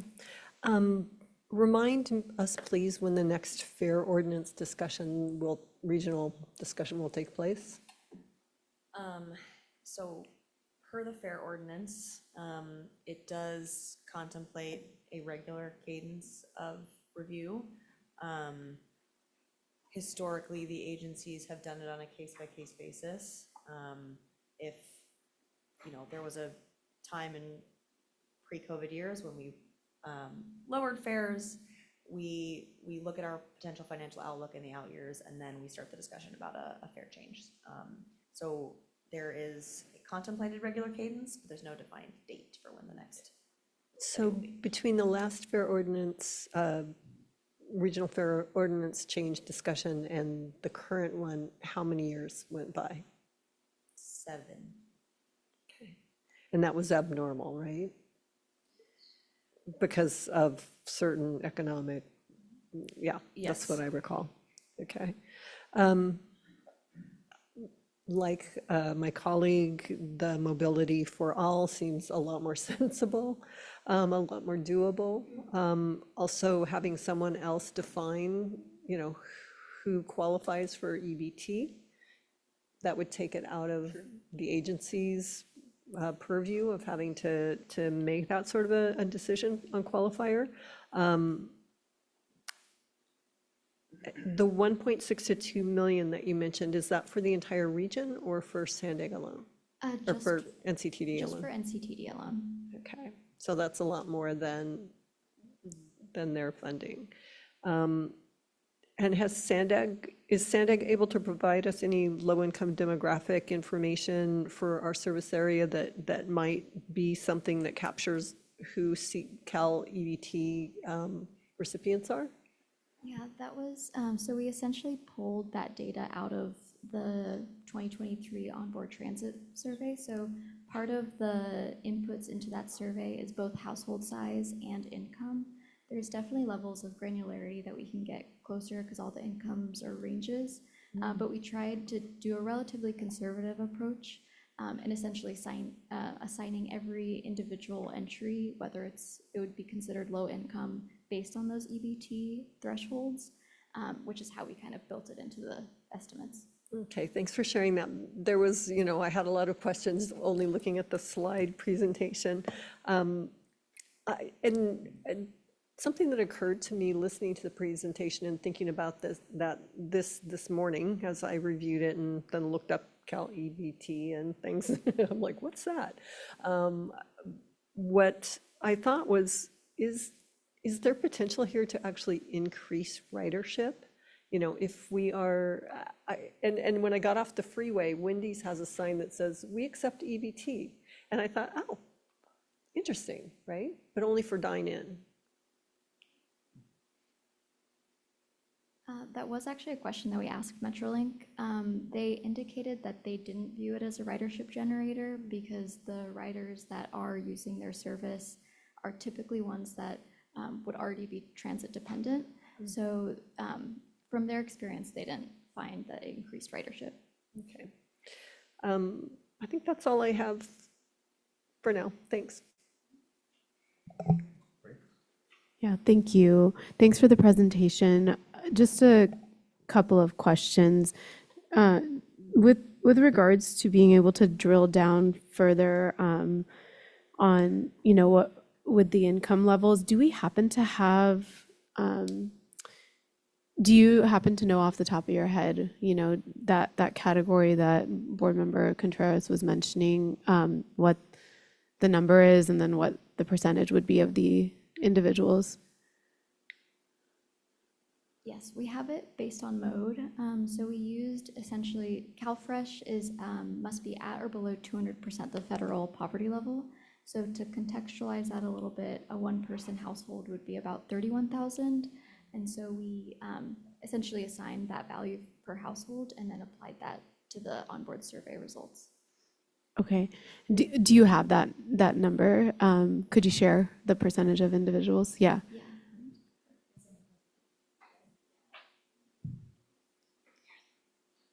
Yes, so these are the general percentages. So to kind of contextualize it further, it's about 60% of Breeze riders, about 54% of Sprinter riders, and about 19% of Coaster riders would be low income generally.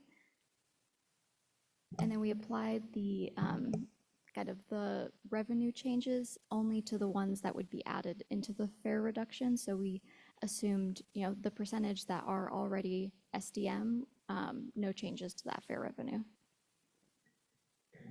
And that is based on if they are at or below 200% of the federal Correct. poverty level. Okay. And that was 31,000 you said for a single household? Yes. Or a single person Single household? person household. Yeah. Mhm. Okay. That number, of course, shifts just for those that are listening based on how many other folks are in the household. So, and then for the other part, which is the funding associated with that, you mentioned that there are opportunities with regards to grant funding. It sounds like that's what Metrolink went after. But our budget, and when you're talking about the budget, it was $758K for Metrolink. When we're looking at ours, it's between 1.6 to 2 million. So that's obviously more than double what they're spending. So curious as to the grant funding that they're looking at, opportunities there, or otherwise that would be possible. Yeah, so they used, as Yoni mentioned, the Low Carbon Transit Operations Program, LCTOP. So one facet of that grant program. It is formula-ish funds that NCTD receives. We do have to apply for it in a sense. We have to tell the state what we're intending to use it for. We can use it for anything that's related to a zero emission transition on the capital side, or we can use it for reduced or free fare programs. So some agencies, major rail agencies, have used it for reduced fare programs. However, NCTD obviously has a pretty substantial capital cost that goes along with the zero emission transition. So historically, we've used it for zero emission buses. We are trying to work with CARB on quantifying greenhouse gas emissions reductions from hydrogen fuel, because as we all talked about earlier, our fuel costs are going to be incredibly expensive, and there are a lot more capital opportunities for us to seek funding to manage the capital side of the transition, but there aren't a lot of resources that are dedicated for the operating side. So where we can, from an agency perspective, I think using that funding source, if we can, we would try to shift those towards any of the operating costs that are related to the zero emission transition, as opposed to providing a free or reduced fare program. Okay. And just to follow up on that, how much do we end up getting in terms of funding for LC Top for, and I know we're using it more for the zero emission transition, but I'm just curious how much. So it varies every year. It's the revenue generated from the cap and trade Sure. program, but typically it's around $3 to $3.3 million a year. Sorry, $3 to $3.3 million Okay. a year. And okay, and I'm assuming that clearly doesn't cover all of the costs of us being able to do that transition. No. So we have used those funding, like Uni mentioned, to do the match towards the hydrogen buses. Okay. And looking at what our budget would be, that would be about half of what we've received. 1.6 million. If this program were to go forward, it would be half of what we end up receiving. Okay. So however, the projection from the states is over a period of time, those revenues actually, as California transitions more and more to be more green, those revenues start coming down because there's value on those credits. Okay. So if anything, the forecast is that the level is going to come down over the course of the years. So to reiterate what you're saying, and maybe, and please tell me if this is inaccurate, we plan to see decreases in that funding? Yeah. Yeah, you want to explain? Yeah. Okay. I'll just try to summarize. So she mentioned that the LC Top revenues come from what's now called Cap and Invest. So companies buy credits for emitting, greenhouse gas emissions. So as she said, as companies get greener just in and of their operations, the total revenues from Cap and Invest will decrease. There's also been a reauthorization of Cap and Invest and shifted some of the revenues that were directed directly to transit agencies. And so it's uncertain at best what those revenues will end up being. There's a cap, as Sean mentioned, for high-speed rail. There's a cap for CAL FIRE. And then whatever is left is what's distributed to those programs that help transit agencies. So it's very murky, but it could potentially see a decrease in the long run. Got it. Okay. That's really helpful context. And are there, I promise I only had 2 questions, but as we were talking, I had more. The other question that I have is, as we're looking, as you talk about funding and funding mechanisms for if something like this were to roll forward, I was just curious if there are other opportunities for us to look elsewhere for funding. I think the pause that I have is, if we're based on what we just had a discussion around, I wouldn't want to necessarily utilize any of our internal mechanisms to fund that just yet, unless we got to a point where we could say, okay, we're going to be in the black, we're going to be okay, and we can keep going and do something like this. But one question I had is there anything outside of LC Top that we could look towards for something like this? Yeah, we've been having similar conversations about the Youth Opportunity Pass. So although SANDAG has budgeted a certain amount of CMAQ funding, after that, it's still uncertain. We all recognize the benefits of the Youth Opportunity Pass. So SANDAG and CTD and MTS have been conversing with the legislature about creating probably a new revenue source to the agencies to support free and reduced fares. They kind of moved the needle a little bit as a state in allowing LC Top to be utilized for that. But for our purposes and for a lot of the transit agencies in California that are using LCTOP for the zero emission transition, it would need to be a new source of funding. But yes, I would agree that at least staff's perspective is using any existing sources will be challenging. Okay. The last question would be following up on that statement that you just made, which is there a way to say, is there a way maybe from a policy perspective, and we don't have to have like that dialogue just now, and that might be something, if this is something that we wanted to move forward with, that I'd like to hear, is there a way that we could support something like this, but in a way that it would be covered by outside funding and not necessarily an internal way? And maybe that's a legal question, but I'm just curious how we could put guardrails around it that it wouldn't, unless we were able to get to a point that we could do something like that. Just only condition it where it would be based on what we would receive. I think we can. The inherent danger is, and this is not a negative comment towards Sandag, but I think when you operate under good intentions, what inevitably happened was we had operating dollars that were going to supplement fares, and then when that became a problem, it fell back on Sharon Cooney and I to tell all the kids in North County that they can't ride for free anymore. And, you know, that's not a sustainable long-term thought, like, because of course, from an agency perspective, we're not going to do that, right? Like, we're going to want to continue that program. It works. It's the right thing to do. I think the best opportunity for us to do that is going to be at the state level, where we really get something legislative that says, this is the state's investment for a 10-year period and then a re-up in a low-income program that would exist. And honestly, that could come from a lot of different places. That could come from investment in affordable housing. I mean, it could be a function of a lot of different departments that exist, either energy or housing through some of their stuff. So I think there's an opportunity for us to sort of work our way into a lot of those programs. We just have to figure out if that's something the region wants to do. And really, if the state wants to do it in a larger perspective, how do we sort of collectively manage our thoughts and take that to Sacramento and drop that on somebody's desk? Yeah, and I would say that I'm sure the Department of Public Health would also be another Yeah. one to look into, because, I mean, public health intersects with so many different things. So, okay, great. Thank you for.